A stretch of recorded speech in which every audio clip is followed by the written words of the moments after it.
For the longest time, we've talked about AI like it's some kind of far off sci fi concept. Well, that's all over. We are officially living in AI's unruly teenage years. And just like any teenager, it's powerful, it's unpredictable, and man, there are a lot of growing pains. We're way past the hype at this point. Now we're in the thick of it, the messy reality of actually integrating this stuff into our world. This is where big ideas slam into hard reality, where world-changing tech collides with real-world rules, real-world risks, and some very real limitations. It's complicated, and it's happening right now. So in this explainer, we're going to try to make sense of all this chaos. We'll start with the global scramble to make rules, then jump into how big business is rolling out AI on a massive scale. We'll look at the creative world's, well, let's call it a love-hate relationship with these new tools. Then we'll get into the physical limits hitting the industry. And finally, we'll get a peek at the future of AI agents. All right, let's get into it. Okay, first up, the rules of the road. Or maybe more accurately, the total lack of a single highway. Everyone, everywhere is trying to figure out how to govern AI, and it's creating this incredibly confusing patchwork of regulations all over the globe. Here in the United States, that dream of having one simple federal law for AI, yeah, that's pretty much hit a brick wall. There was an attempt to stop individual states from making their own rules, and it failed, with opposition from both sides of the aisle, which is pretty interesting. So what does that mean? It means instead of one rulebook, companies have to navigate this crazy maze of different state laws on everything from AI and hiring to deepfakes. This patchwork isn't going away anytime soon. And trust me, this is not just a US problem. When you look at something like copyright, the legal scene is just total chaos. You've got courts in different countries looking at almost the exact same issue, like training AI on copyrighted stuff, and they're coming to completely opposite conclusions. It's wild. A publisher might get a win in the US, while an image company strikes out in the UK, and a tech company gets hit with damages in Germany for the same basic activity. And check this out, because this is why it's happening. In Germany, a court said a model that memorized song lyrics was making an illegal reproduction. Why? Because German law has this super broad, old-school definition for that word. But then, over in the UK, a court looked at an image generator and said, nah, the model is just learning patterns, it's not storing copies. So the future of AI could literally depend on legal definitions written decades ago that are different in every single country. So, while all the lawmakers and lawyers are debating, what's the business world doing? They are not waiting around. Big companies, even government agencies, are pulling AI out of the research lab and plugging it right into their core operations. And we are not talking about small-time experiments anymore. We are talking about massive, massive investments. I mean, just look at this, a $200 million deal between Anthropic and Snowflake. This isn't just to get a better chatbot, this is to embed AI agents directly into secure corporate systems. This is a huge signal that we're shifting from just asking AI questions to having it actually do things. But with all this official adoption, a huge risk is popping up, and it's called shadow AI. This is what happens when employees, just trying to get their jobs done faster, start using AI tools that the company hasn't approved. Maybe someone in marketing pastes confidential customer data into a public chatbot to get help writing an email. Well, guess what? That data is now out there, completely outside the company's control.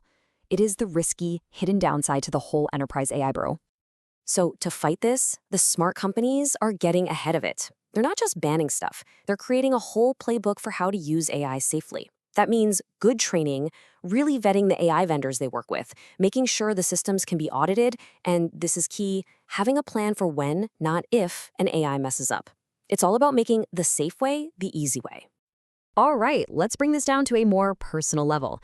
No group is feeling the push and pull of AI more than creators, artists, musicians, designers. For them, AI is this incredible new tool, like a magical paintbrush. But it's also this deeply unsettling, kind of scary new reality. I mean, the promise is just undeniable. In video, AI can now fix bad lighting or swap out a product in post-production, which saves a ton of money on reshoots. Image generators are creating super high-res, professional-grade pictures, and game studios are using AI to prototype new characters and worlds like way faster than they ever could before. But here's the tension. When the game Fortnite released some new art, players immediately thought it was AI generated. They pointed to weird proportions, extra fingers, that kind of thing. And the backlash was immediate. It just goes to show you, audiences can feel when something is off, and they're starting to demand to know when AI is being used. It's not just about what the tool can do, it's about being honest about how it's being used. And there's another really practical problem popping up. A lot of these AI image tools, well, they weren't built with accessibility in mind. They often spit out images with low contrast colors or really busy text that can be super hard to read for people with visual impairments. It's a huge reminder that for this stuff to be truly useful, it has to work for everybody. So far, we've talked about legal limits, corporate limits, creative limits. But what if the biggest roadblock of all isn't a law or an ethical debate, but something as basic as concrete, copper, and electricity? We're talking about the physical infrastructure needed to power all this. The venture capital firm Sequoia is basically sounding the alarm. They're predicting that 2026 could be a year of delays. Why? Well, because we're apparently hitting a wall in the supply chain for everything you need to build a data center, from the chips themselves to the cooling systems and even the skilled people needed to put it all together. And that, of course, leads to an even bigger, scarier question. Okay, let's say we could magically get all the parts and all the people to build these giant AI factories. Can we actually afford them? Well, here's the absolutely staggering answer. The CEO of IBM thinks the total cost for all the AI computing power the world wants could be close to $8 trillion. To put that in perspective, that is more than the entire economies of Japan and Germany combined. Just paying the interest on that would require $800 billion in profit every single year.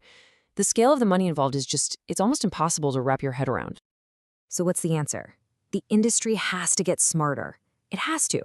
Faced with these massive physical and financial brick walls, the race is now on for efficiency. Researchers are finding all these clever new ways to squeeze more power out of the hardware we already have. The future of AI might not be about building bigger, but about building leaner and meaner. And all of that brings us to what's next, the next great leap. We are moving from AI models that just answer our questions to autonomous agents that can actually take action for us. And this is a huge jump. The old school automation was basically stuck inside a web browser, following a script that would break if you so much as moved a button. These new agents can control your whole computer, your mouse, your keyboard, all your apps to get complex jobs done. They're not just following a script, they're actually problem solving in real time. Now, of course, giving an AI the keys to your computer sounds a little risky, right? What if it makes a mistake? Well, the really clever solution that's emerging is called multi-agent QA. Think of it like this. You have one AI agent do a task, and then a second AI agent whose only job is to check the first one's work.